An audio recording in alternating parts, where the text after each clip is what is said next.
GPT Image 2 is officially here, and people are already impressed by its generation quality and prompt understanding. Today, we're putting two image models head-to-head, GPT Image 2 vs Nano Banana 2. Same prompts, same conditions. Let's see which one actually performs better.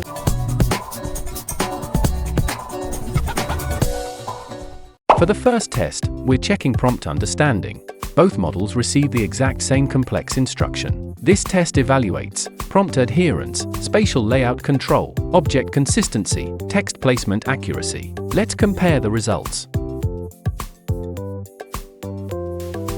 Next, we test text generation, one of the hardest challenges for image models, and also one of the key improvements in GPT Image 2.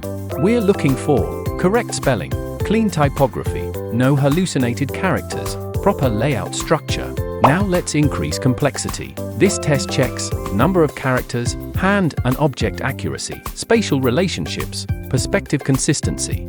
Many models struggle once multiple subjects interact in a single scene. Next, we test style consistency. We're looking for style separation, consistency in structure, avoidance of style bleeding. Finally, image-to-image editing. We provide the same reference image and modify it. This test is crucial for real-world workflows. Now let's take a final look at all 5 tests. Which model do you think performed better? Let me know in the comments below. And don't forget to like and subscribe for more AI model comparisons.